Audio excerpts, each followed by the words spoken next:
can now listen to the Observer Live podcast in languages other than English. Here's how. First, click on the Settings tab right here. Then, look up for audio track and click on that.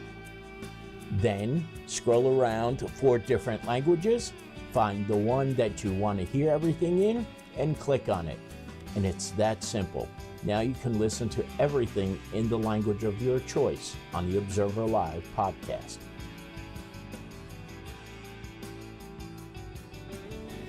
Hi again, everybody. It's Kevin Canessa coming to you live from the newsroom of The Observer and TheObserver.com on this, the 26th day of May in the year 2026. Sure hope you're enjoying this Tuesday, no matter where it is you are in the country.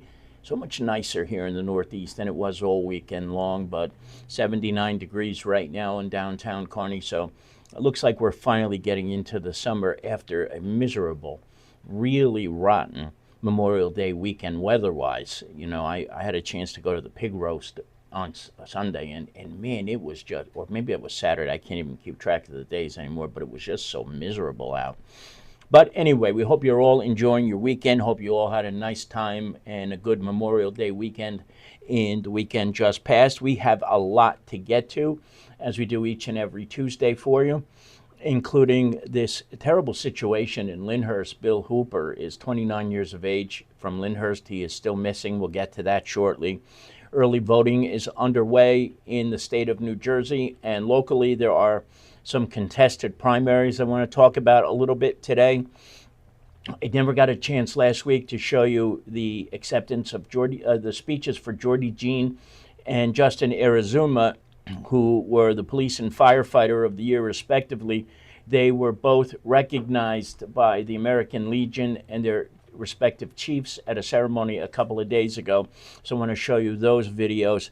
I'll take a look back at Memorial Day just a little bit, some more on Project Graduation, getting those 50-50 tickets. We're getting closer and closer to Graduation Day and Project Graduation, and then a few other things as well. So before we get to that, I want to say hello to people who are here in the chat room today. First, our dear friend Pat Long is here. What a beautiful day indeed it is, Patty. Hope you're enjoying your day today, no matter where you are. Kim Ventoso is here. Good afternoon, Kim. Good to see you as always. And my friend Carmen De Jesus is also here. Carmen, it's always a pleasure to see you. And whenever that happens, it's always a delight. And you're here all the time, and I can't thank you enough for that. So I'm going to put this up on the screen in case you haven't seen this yet. We've been talking about it throughout the entire weekend. But this is Bill Hooper. He's 29 years old, and he's been missing since May 21st. So we're going up on 5 days now. He's 6'3" tall, weighs about 140 pounds, and was last seen leaving Penn Station in Manhattan from the 33rd Street exit, walking toward 34th Street. These pictures were taken, I believe, either at Secaucus Junction, and he hopped onto a train to Manhattan from there. This shirt in the middle was what he was wearing, we believe, the last time he was seen by anybody. And it's that yellow and blackish color flannel shirt right there. He was wearing black jeans, had a backpack on, he's got glasses, and he wears gray slip-on Vans sneakers. Police want any information you might know about Bill, and the truth of the matter is you may think that something could be insignificant, but you just never know.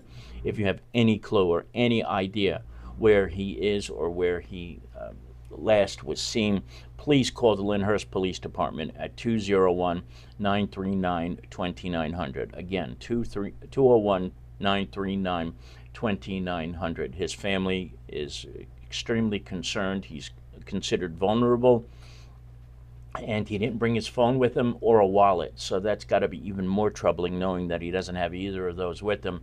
And of course, there's no way to communicate without the phone. So if you know anything about Bill's whereabouts, please, at your earliest opportunity, call the Lyndhurst Police Department and let them know.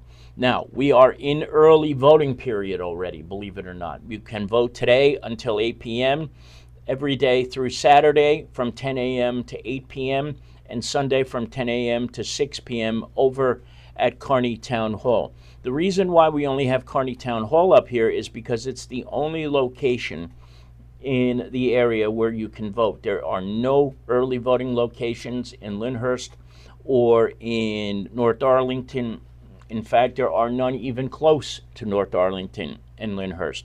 Same across the river. You'd probably have to go, I believe, to Bloomfield if you live in Essex County for early voting, but there is not an early voting location in Belleville, nor is there one in Nutley either. But if you are a resident of Harrison, Kearney, East Newark, or for that matter, anywhere in Hudson County, you can vote at Kearney Town Hall today through Saturday from till 8 p.m.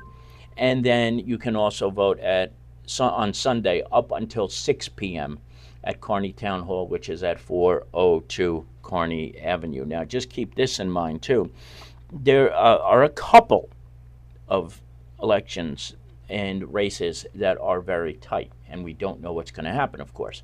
There are 4 council races in the town of Kearney, and there is also a 3-way primary for Hudson County Commissioner. There are 3 candidates running, all of whom you know. The first is Mina Claudius, who is a Kearney police officer and the president of the Kearney PBA. And then Alex Valdez, who is a resident of Kearney. He is running, of course. And there's also Larry Bennett, who is a Harrison councilman at this time. You're going to have to choose between one of the 3.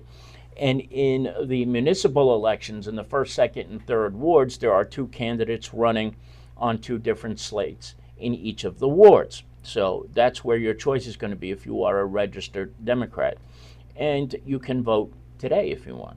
You can vote on Election Day. Polls are open from 6 a.m. until 8 p.m. on Election Day. So if that's what your preference is and you prefer using any of those machines, you can do that. You could go now if you want, or just wait until Election Day, whatever your preference is. But there's going to be a very interesting day a week from today to see who wins these 4 council races and the race for commissioner.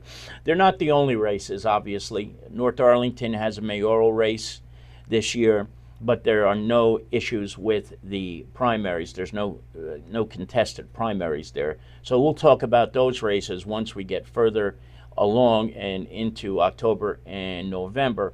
But for now, you've got about a week to go before this election takes place in the town of Kearney, and plenty of time and leeway to go and vote in case you can't make it on Election Day. And we will cover that race for you a week from today on Election Day and bring you the results as soon as we possibly can. It should be very, very exciting, to say the least. Now, let me take this off the screen. And this is something I wish I had mentioned last week, but I forgot about it completely. This is Addie Boyd. Addie Boyd is a member of the Kearney Board of Education, but she is also the Senior Citizen of the Year from the town of Kearney. Each of the towns in Hudson County nominates somebody. This year it was Addie Boyd. She's been on the Board of Education, I want to say 7 years now. I'm not 100% sure. Don't quote me on that. But she is retired from being a longtime educator. She worked in Kearney, Patterson, other districts. She was an adjunct professor at St. Peter's University. And here she is with Councilman Jerry Fucito last week or 2 weeks ago, whenever it was, when she received her award as Kearney's Senior Citizen of the Year. If you don't know Addie, you're missing out. She is just an extraordinary human being. She has done so many things for this area. She is wonderful. I absolutely love Addie. And I was so happy to see that she was chosen this year as Senior Citizen of the Year. So that's her right there, Addie. She's with Councilman Fucito. Congratulations, Addie. We all love you very, very much. Now, I've been beating this up, but that's because I want you to buy tickets. The Project Graduation 50/50 raffle is almost here. We're going to, before you blink, it's going to be time for the Project Graduation Day, and they pull the 50/50. So tickets are only $5. If you want to buy tickets, you can get them from Zelle, Venmo, or from Cash App right here. Just pause the video and you can scan the code, or you can stop by any of the locations on the screen or see any of the people whose names are listed here at the bottom. So all the money goes to Project Graduation. And I've said this 1,000 times, but I'm going to say it one more time. This is not a cheap proposition. It takes a long time for them to raise the money that's necessary for the kids to go out and have a day like they've never had after graduation, where they just have an incredible experience, and it requires a lot of fundraising. So if you are so inclined, the tickets are only $5. I got mine. I got to get some more too, and you could walk away with $5,000, maybe more, depending on how many people buy tickets. So pause the video right here if you can. Read everything down on the bottom, and if you can, and if you have the means, please buy some of those 50-50 tickets, because it all goes to a great cause. Now, we had mentioned this last week in passing, but I don't want this to go away. Kearney Police Department has started its tip line.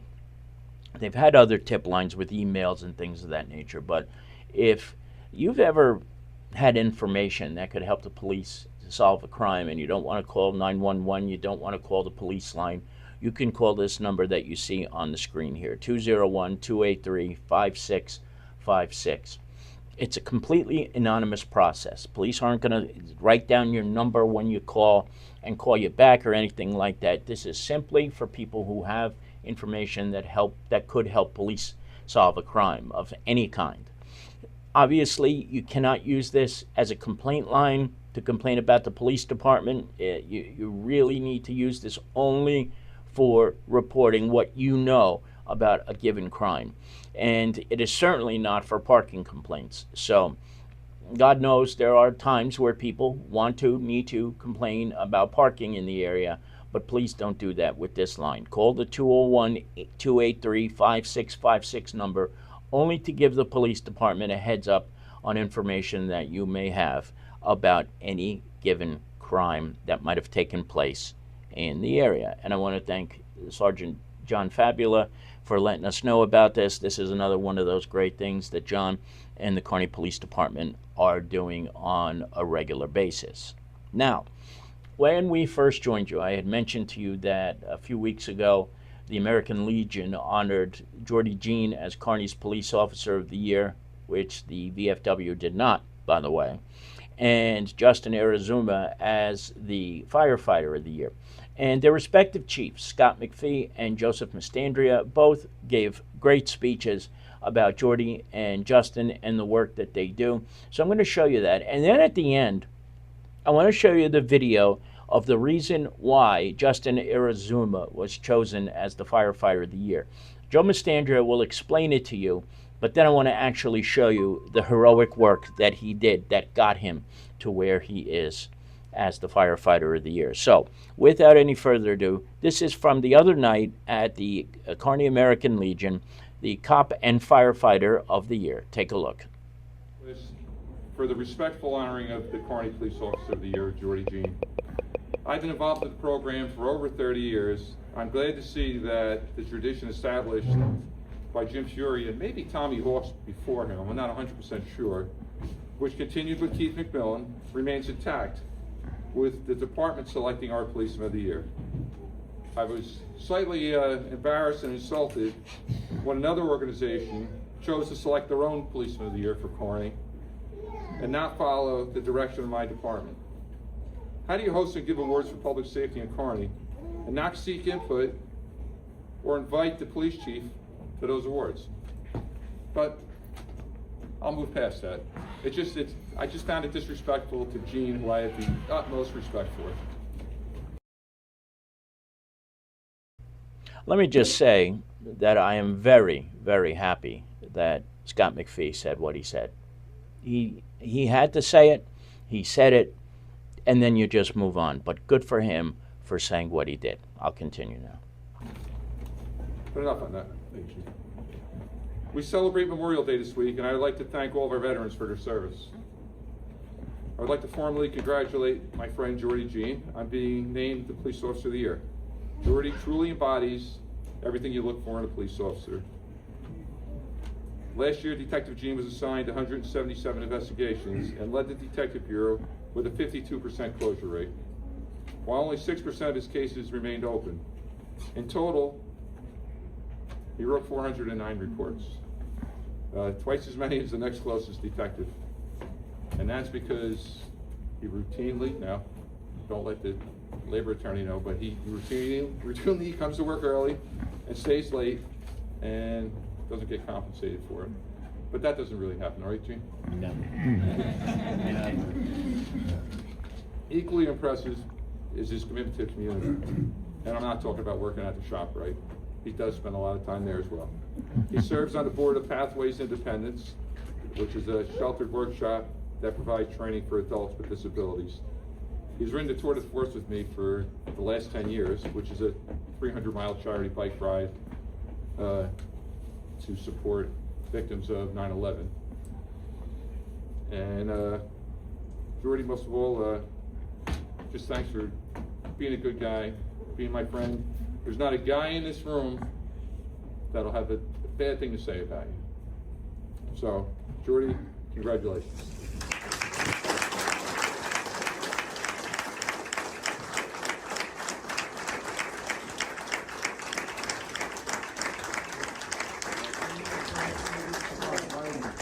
Being able to make those decisions that early morning, as being there as the chief, was comforting for me in a crazy way, knowing that our law enforcement partners, the Kearney Police, was like kind of keeping watch on our guys, and I get choked up talking about it. This is gonna be a little hard, but knowing that these guys and girls were there watching over us, as these guys and some of the firefighters and officers that are here tonight were there that day. It was a tough, very tough incident, but it just, it was an unfortunate outcome, but we were able to get it through the collaboration of both departments and all the agencies that were there.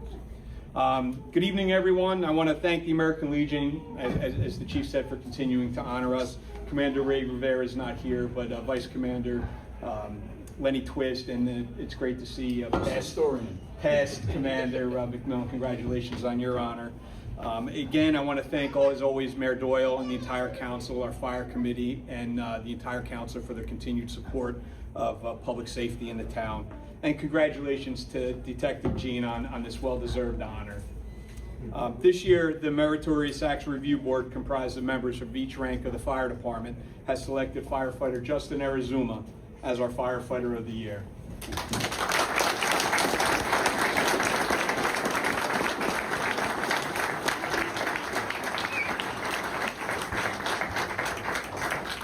Justin, hold on.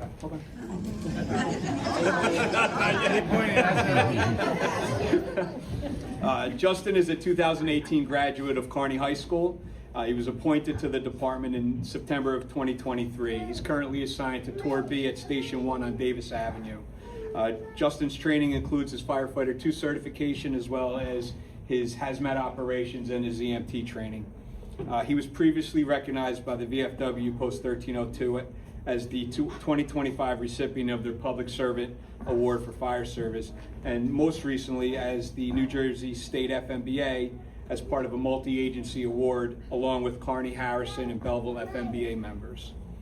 He has immediate family this evening, his parents Jenny and Pat Arizuma, his sister and brother-in-law Brittany and Angel Martinez, and his niece Aubriana Martinez, as well as other friends and family here. Tonight we recognize a firefighter whose actions exemplify courage, professionalism, and the true meaning of brotherhood in the fire service. But beyond this single act, this award represents the type of firefighter Justin is every day, someone his fellow members can rely on when conditions are at their worst. The following is the event that took place in the actions of firefighter Justin Arizuma that contributed to his selection as Firefighter of the Year. On December 21st, 2025, during one of the most complex multi-agency responses our department has faced, the fire department was dispatched to stand by for police assistance. Once on scene, the incident quickly escalated as there was a fire inside the structure with a barricaded subject. With a rapidly advancing fire inside the structure, firefighters quickly stretched hose lines to the interior of the home under extraordinary conditions. While working under protection of law enforcement, crews worked to stop the fire from extending through the occupied row homes. In attempting to attack the fire, a Kearney fire captain was struck by part of the structure, ceiling, or other object and was knocked down inside the building. Without hesitation, firefighter Justin Arizuma made entry under heavy fire conditions and removed the fire captain to safety. In a moment where seconds matter, Justin demonstrated calm under pressure, selflessness, and an unwavering commitment to his fellow firefighter. The training, quick actions, and decisiveness on the part of firefighter Arizuma prevented further injury or death and exemplified the highest traditions of the fire service and ensured the best possible outcome for the fire captain. Congratulations to our Firefighter of the Year, Justin Arizuma.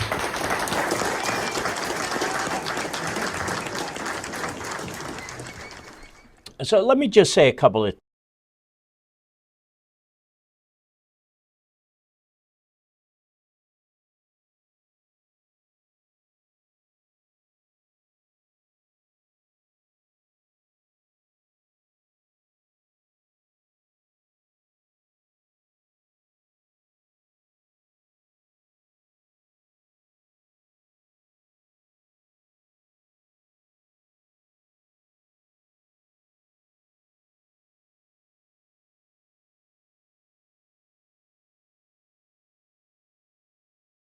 You know, these mute buttons are really going to get me into trouble. I keep doing this. Thank you, Lisa, for letting me know. Let me just tell you, Jordy is a cop's cop. I've known Jordy for a long time, and he has been nothing short of an incredible cop and an incredible friend, too. He does so much for so many people. He is such an incredible human being. And this award, I'm sure, you know, when he gave his speech at the Valor dinner, he was just so unassuming about everything. Never asks for anything in return. He never does. And I am fortunate enough and blessed to call him my friend and fellow board member soon, I hope, on the Pathways to Independence Board of Directors. So I just want to congratulate him one more time because he deserves every accolade that he gets.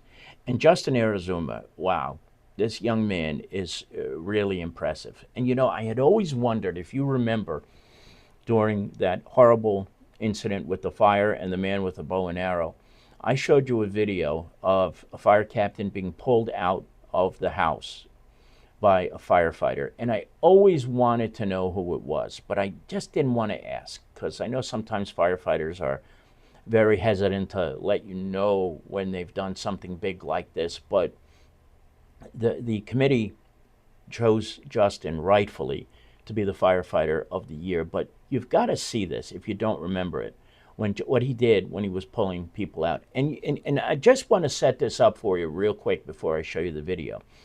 I was having a conversation with a member of the town council not too long ago, and he informed me that even with bulletproof vests on, those arrows are enough to pierce right through the Kevlar and could have easily killed the police officers who were on the scene. But we're talking about two firefighters here who just have their turnout gear on, nothing to protect them. And they did this, Justin did this without hesitation. He's a great young man. He is going to continue to do great things for the Kearney Fire Department, I am certain, and I was so happy to meet his mom and dad and family. He's also cousin of Billy Arizuma, the sergeant of the East Newark Police Department. There's something in that Arizuma blood that just calls for greatness, and we are all very lucky to have Justin and Billy, to be frank, protecting us, whether it's in Kearney or East Newark or wherever they go, truly. But you've got to see this and watch how intense this was. Remember, SWAT was on the scene. The fire department is trying to get the fire out. And so many things were happening at once. But watch how Justin just pulls the fire captain out, as cool as can be, and brings them to safety. Take a look at this from that awful, awful night.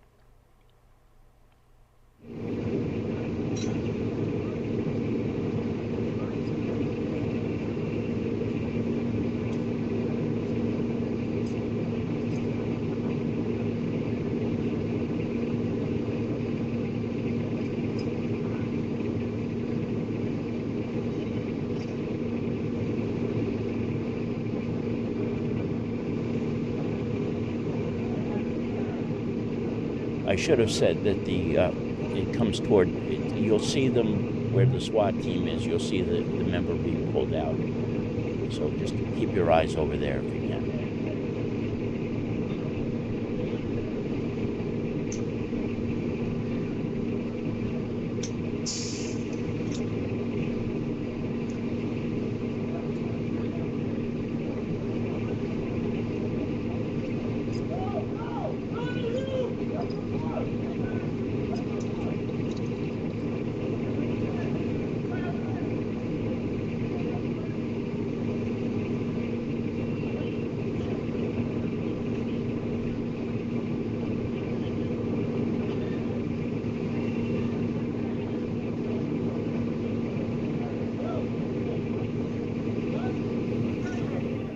So that's it. That was Justin pulling the captain out that day without any thought of his own safety, without any fear, with just the knowledge that he had to get him out.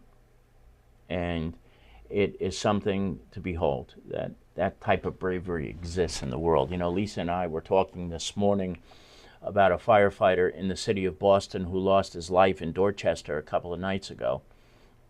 And when you think about any fire and what they have to do, first of all, to remain safe and keep others safe, it's just blows the mind sometimes that people choose to do this for a living. Like, that takes a very special human being who chooses to put themselves in danger when other people are trying to get away from it. And I am so glad that we learned that it was Justin who pulled that firefighter out that day, and we're so glad that everybody, fortunately, as the chief said, there was a happy outcome, even though there was a loss of life. The person who was shot with the arrow did not make it, obviously, but all of the first responders who were there did, and that is something, of course, to celebrate. So we celebrate Jordy Jean, and we celebrate Justin Arizuma as well. And kind of still even more and more I've been thinking about this is how the heck was Jordy Jean not the police officer of the year at the VFW? That just blows my mind. I don't understand why that happened or how it happened or who allowed it to happen, but it did. It just doesn't make any sense to me at all, and it never will. So it's just unfortunate that it happened to somebody as great as Jordy Jean. It is 2 o'clock. Kevin Canessa here with you on the Observer Live. That is going to do it for this edition. I want to thank all of you for being here, all of you who are in the chat room, and anybody who was in the chat room and hiding in the background. I know you're here, and I appreciate your presence. We will be back a week from today, unless something happens, especially if we get any word about Bill Hooper. Hopefully he'll be found very, very soon. I know people are waiting to hear his situation, so as soon as we know anything there, we will let you know. And then on Tuesday, Election Day, 1 week from today, we will bring you the results as soon as we can and get them from the 4 council races in Kearney and the Hudson County Commissioner's race in District 9. So from the newsroom of The Observer and TheObserver.com, it's Kevin Canessa signing off for now, and we hope to see you back here again very, very soon. Take care, everybody. Enjoy the rest of your Tuesday, and be well. Bye-bye.